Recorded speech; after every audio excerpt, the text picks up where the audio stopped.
And that's it for lifestyle and entertainment. There is no entertainment. Back to you, Linda Carter.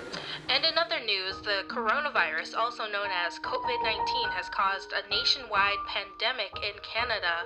We are asking viewers to please stay inside and remain 2 meters away from each other. I imagine that nobody would go crazy unless they built all of their self-worth in being in front of a camera. Feel bad for YouTubers. Everybody else should be absolutely fine. Day 36 of the COVID virus, and it looks like everybody is looking for new things to do with themselves. Well, I imagine that wouldn't be a problem to anybody, unless, of course,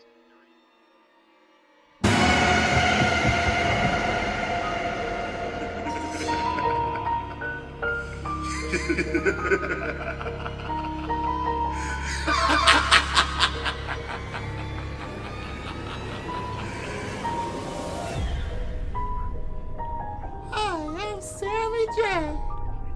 And I'm Sean. I'm Mark. Welcome to FanCast.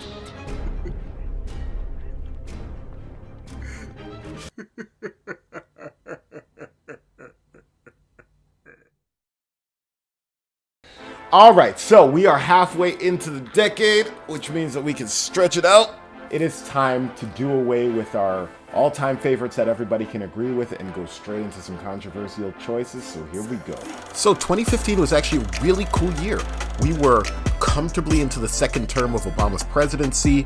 We were whipping and neighing down the street, and The Weeknd couldn't feel his face, and for some reason we let Meghan Trainor have a career, which is fun, I guess.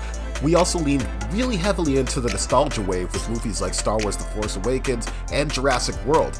Now, 2015 had amazing entries for film. Movies like Sicario, The Big Short, Creed, and Mad Max Fury Road are some of my favorite movies of all time. And they would have been on this list if it wasn't for these two exceptional movies. I'm giving it to Straight Outta Compton. Yeah. No, seriously. This is a threat from the federal government. They're trying to tell us what we can't play. This man driving you away. Yo, Dre. What up? I got something to say. Straight Outta Compton was a film directed by F. Gary Gray that was following the lives of the young versions of the rap group NWA. This was a significant movie for so many different reasons, but honestly, keep it all the way 100. I have never seen a film about rap music that was portrayed as honestly and beautifully and just earnestly as this film. And I don't think we're ever gonna get another one. I hope we do. Hell, I'll direct one. Just hit that first beat hard, all right? You cruising down the street. All right. Cruising down the street in my 6'4". Hey, that was dope, eh? But as it stands right now, this is it. I don't want to hear about any other stories that are not as good or as honest as this one. Fuck, man. This never would have happened. Man, don't talk like that. If I had him out here, man. Come on, man. It's no fucking fuck. Dre, it could have happened in another way. You can't blame yourself for that, Dre. No. Tyree gonna always be with you, no matter what. Yeah. That's right. Yeah, for real, man. And we always gonna be with you. Hell yeah, damn sure. We always gonna be brothers. And that's not even talking about the cast. O'Shea Jackson Jr. has proven that he is an outstanding actor, but we got to see it first in this movie where he plays his father, Ice Cube. We also got to see Corey Hawkins as a young Dr. Dre, and now Corey Hawkins is like a mainstay in Hollywood. Can't wait to see him in the Heights. What? You still ain't got no skills. This movie is gorgeous. It shows a relationship between young men and a brotherhood and a camaraderie that we don't often get to see in movies about black men. We got to see a movie about relationships where nothing was really all that skeevy. Ice Cube is a dedicated husband and father, and we get to see that in a movie about rap music. That's insane, man. This movie completely got snubbed for pretty much every award, and I honestly believe that over the years and as more time goes on, we are gonna see this as a masterpiece. We can keep going, man. We can take over the goddamn world. Feel a little gust of wind and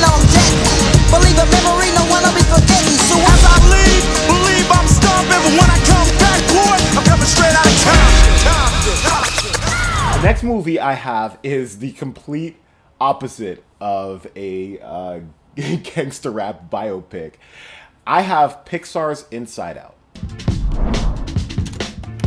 School was great, all right? What was that? I thought you said we were gonna act casual. Riley, is everything okay?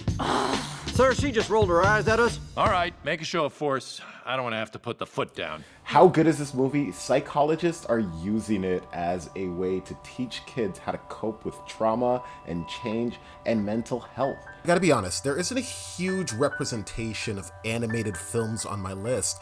And honestly, even though there were much bigger films like Frozen, which was much more of a worldwide phenomena, or even Moana, which obviously is important for reasons of representation and diversity, this movie just hits on a completely different level. I can give you 2 chords from the absolutely mesmerizing Michael Giacchino score, and you are just brought into a place where you know exactly which scene is which from the movie, even if you've only seen it once or twice. That is beautiful, and that is gorgeous, and this movie does everything right. All right? Right down to its casting choices. I mean, come on. Amy Poehler, Phyllis Smith, Lewis Black, Mindy Kaling, Bill Hader. All right? Perfectly casted as the personifications of joy, sadness, anger, disgust, and fear. The animation is beautiful, and the story's great, and the score is great. Take her to the moon for me, okay?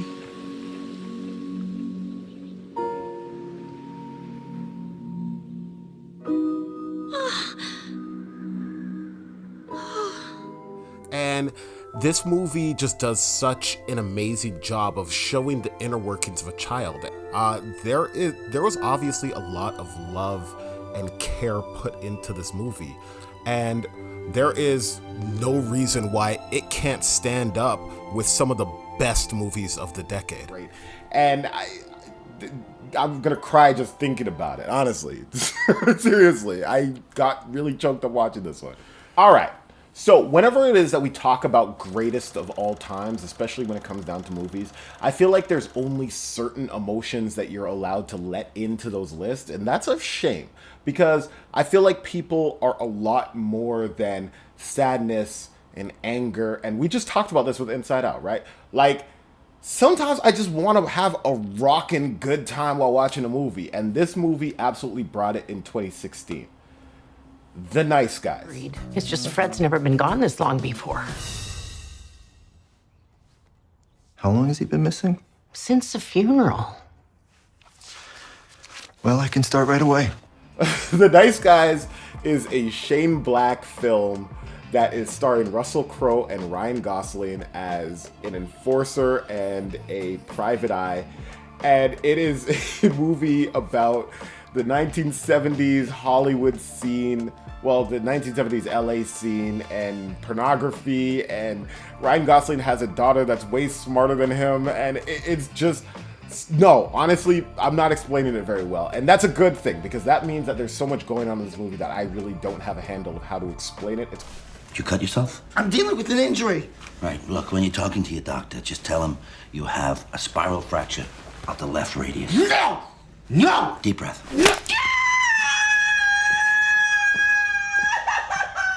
Okay, look, all you really need to know about this movie is that if you are a fan of wit, if you're a fan of Shane Black's other movies, then you're definitely going to be a fan of this one.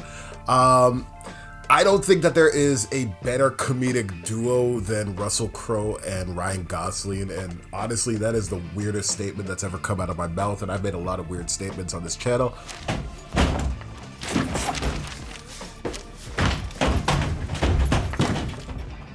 Sometimes I just feel like when people try to go for a laugh, they just try to go for the most gross out humor or the most vulgar humor or the most irreverent humor. And this, honestly, is just funny. It's just flat out funny. They use everything in their capacity to make you laugh, and it just works on every level. Plus, on top of that, it's a kick-ass action movie. And hey, how many times do I get to throw an action movie on one of these lists? I guarantee you, nobody can watch this movie with a straight face. you will get somebody laughing at this movie. Dad, there's like whores here and stuff. Sweetheart, how many times have I told you, don't say and stuff. Just say, Dad, there are whores here. Well, there's like a ton. Wait. It's hard to separate personal bias from objective critique. But in this one setting, I feel like this is where both of those things actually overlap. This movie is incredibly important to me as a black man, and it is also incredibly important to cinema. I'm talking about Moonlight. What's wrong? I'm good. No, I done seen good.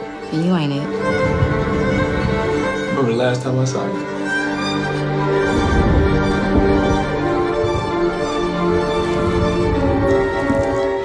Moonlight was directed by Barry Jenkins and stars... Let's say their names. Alex Hibbert, Ashton Saunders, Trevante Rhodes, Jarrell Jerome, Andre Holland, a always underappreciated Naomi Harris, Janelle Monáe, and Mahershala Ali, the uncle we all wish that we had. Holy Jesus. Because this is an ensemble piece that works perfectly.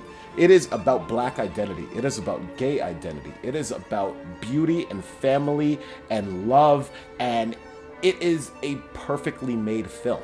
And everybody deserves to feel loved and to have a place to heal from your past. Both of these things are universal, whether you're a preacher's son in Toronto or you're a dealer from Miami. And I know I've probably said that quite a few times, and I'll probably say it a lot more times, but the amount of love that went into the making of this film is really hard to hide. And yeah, it's going to get a little repetitive to sing this movie's praises because I can't say anything that literally everybody hasn't already said in 2016. It won for Best Picture. That is significant. Not a lot of movies about the black experience get to do that, especially the black experience that isn't about slavery. Seriously. No, honestly, think about how many times a black movie and or actor has won an Oscar, and tell me how many times they were a slave, a drug addict, or a maid. Stories are powerful, guys. 2017, and it's only getting realer from here. We are full swing into the Trump administration. And I honestly don't think that, a single person or president can make a world not innocent. But what it can do is it can amplify the frustrations of the world that we might not have heard before. And I do think that things like social media, the Trump administration, and just a general globalization of the world has helped to air out those frustrations. And right now, we're still in a transitional period that we don't know where it's going to land. And the film industry was responding to that. And in 2017, we got the Jordan Peele masterclass, Get Out. Go.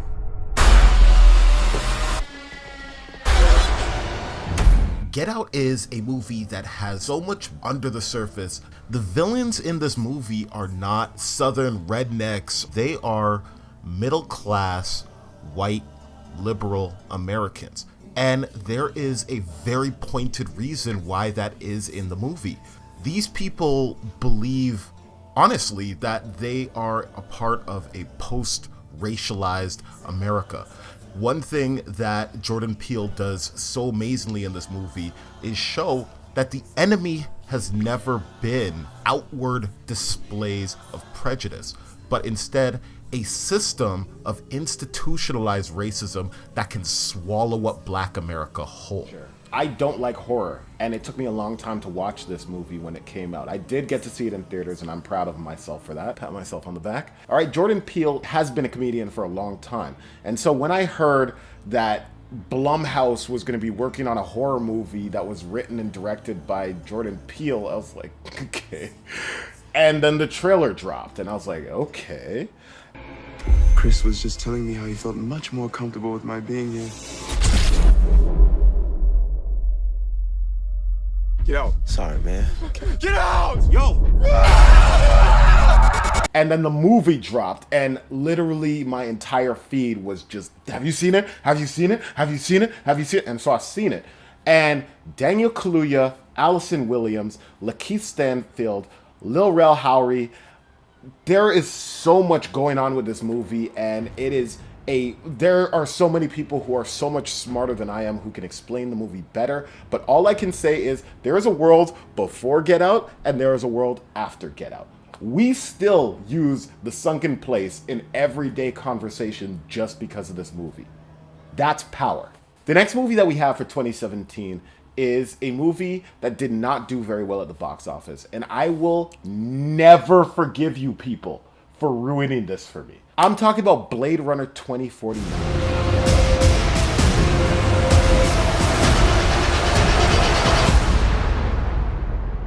I always told you, you're special.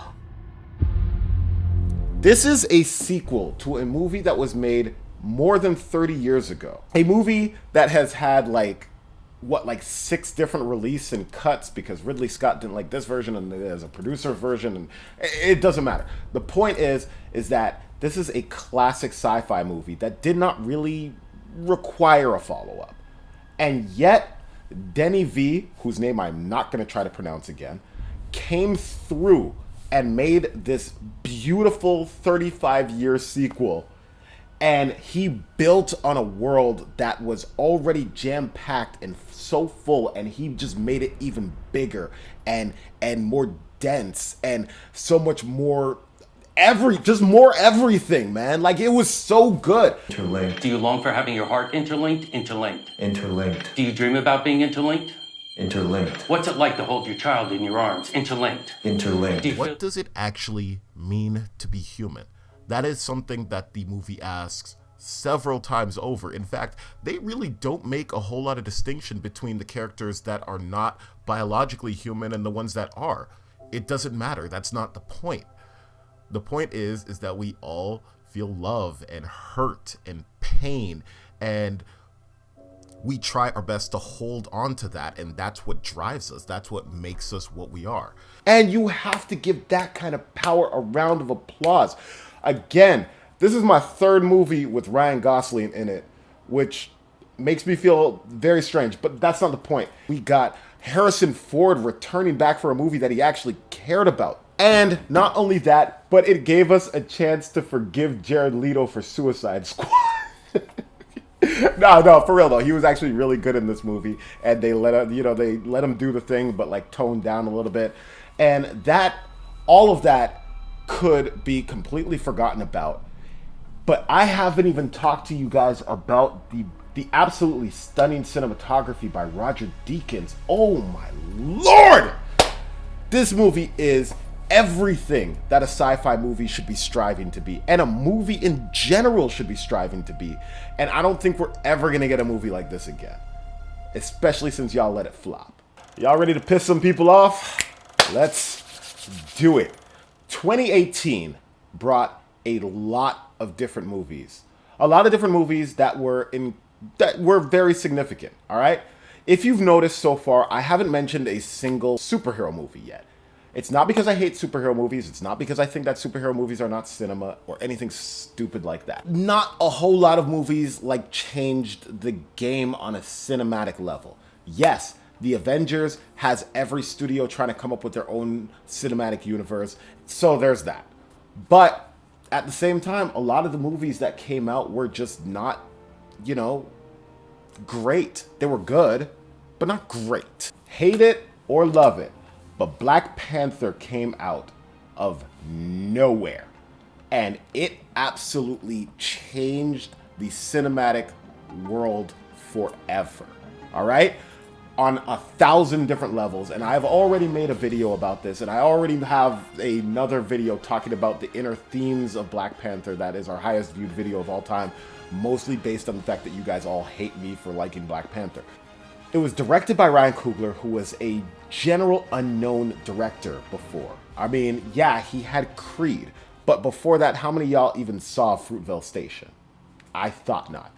Unknown cinematographer. The person who he worked with on the score was generally unknown as well.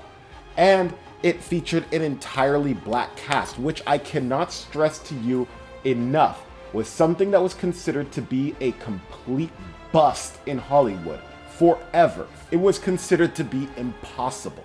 All right? As long as there has been Hollywood, we have been told that a cast of entirely black actors will only play to a black audience. It will never be a hit.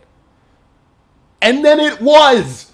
So, you take a movie based on a superhero that hardly anybody knows anything about, you make a gajillion dollars, and on top of that, you still have social commentary. I mean, like, deep social commentary. People who just watch it for the enjoyment of watching a superhero movie get to watch it and just be like, yeah, cool superhero movie, or meh, kind of a mess superhero movie. But to the people who watched it and are, you know, have something in common with the main characters, we got every single emotional and social and narrative beat that they had to throw at us. We had think videos about this movie for years after it came out. How you gonna tell me this doesn't make the list?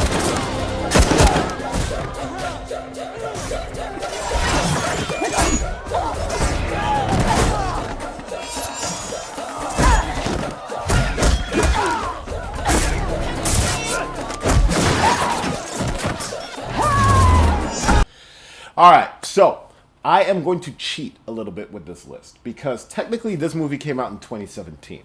But I have this thing, I don't believe in counting movies that come out at the end of December as a part of the previous, a part of that year. I move them over to the next year because most of their box office comes in the latter part of the year. You know what I mean? And so y'all probably already know where I'm going with this. Star Wars: The Last Jedi. It's time for the Jedi to end.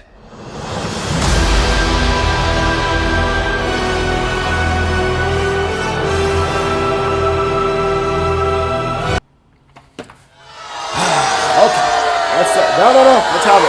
I'll take it. Yeah, shut up. All right. Star Wars: The Last Jedi is a damn near perfect Star Wars film. It is, in my opinion, the only movie that has actually attempted to be a good movie outside of The Empire Strikes Back.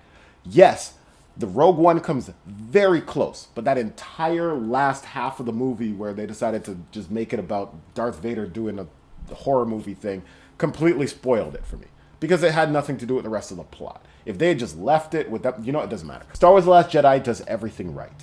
It might not be your favorite movie, but it had a lot of things to say. And I get tired of saying the exact same things over and over and listening to other people say the exact same things that I've been saying. If you have already resigned to hate this film, that is honestly your loss.